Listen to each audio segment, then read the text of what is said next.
In this chapter, we will discuss Mendelian genetics by investigating the famous studies of Gregor Mendel. This is the Austrian monk that worked with pea plants. We will first go over why this is a good system for studying patterns of inheritance. Then we'll discuss Greg's findings with his experiments with monohybrid crosses, or the inheritance patterns of just one trait. Then we'll make things far more complicated by looking at the inheritance patterns of two traits simultaneously. Although Mendel's work revolutionized our understanding of how traits are passed from parent to offspring, the realities are far more complicated than what he described. And since the discovery of the stages of meiosis and modern biotechnology and statistical techniques, we can explain some of the patterns of inheritance that just don't fit into Greg's model.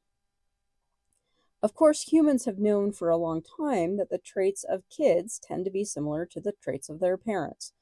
We see this with the offsprings of humans. All of my kids look a whole hell of a lot like me. We also see this pattern of offspring of resembling their parents in our domesticated plants and animals. This is how we were able to artificially select and breed different breeds of dogs, goats, wheat, whatever else humans needed other organisms to do for us. During Mendel's time, humans thought that the traits of parents were born through a fluid and blended, I'm saying that with air quotes, in their offspring. In your morning shake, you might add a banana and some strawberries and some spinach and some flax seeds and some protein powder or whatever. And you put all that stuff in a blender and blend it. And at the end, you can't see banana and strawberry and spinach and all the other stuff. It all looks the same. It's homogeneous. Then why do we see individual variation within members of a population?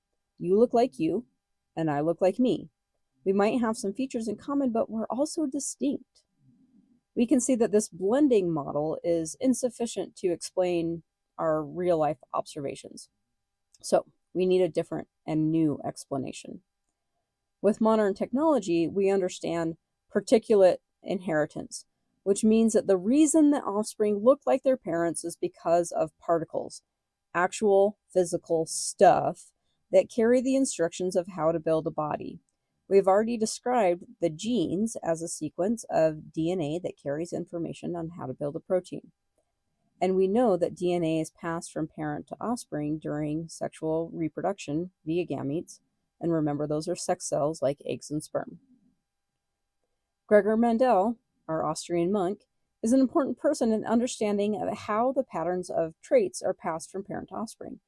His famous study using pea plants was entitled Experiments on Plant Hybrids, which is the most boring title of a revolutionary scientific study that I've ever heard of. Come on, Greg, work on your branding. In addition to fundamentally changing the way that we understand inheritance, he also revolutionized the way that we do scientific research. Greg was the first person to propose an expected value based on a model and then compare the observed results to those expected results. And now, 200 however many years later, we still have to rub math, cleverly disguised as statistics, in order for our experiments and our observations to be considered science. So thanks a lot, Greg. There are three reasons why Greg used pea plants. The first reason is that there's a lot of genetic variation.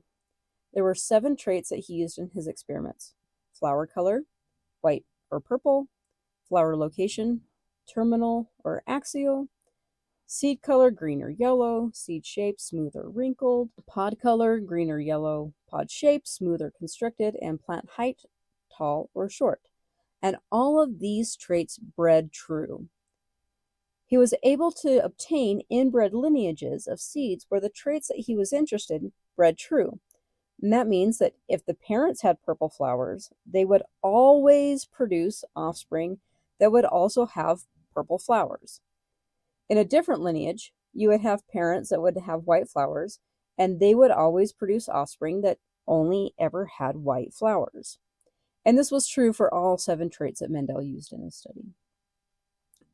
The second reason that pea plants were ideal for understanding the patterns of inheritance is because they're able to self-fertilize. This means that the sperm of an individual could fertilize the egg of the same individual. Now remember that the point of sexual reproduction was to provide genetic variability. Self-fertilization doesn't totally eliminate genetic variability, but it definitely decreases it.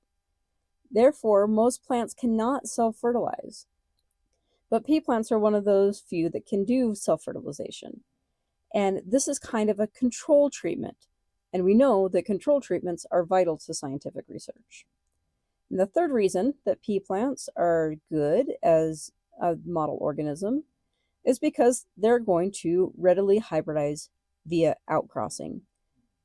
Pea plants have these really large flowers, which means it's really easy for researchers to manipulate their sexual structures.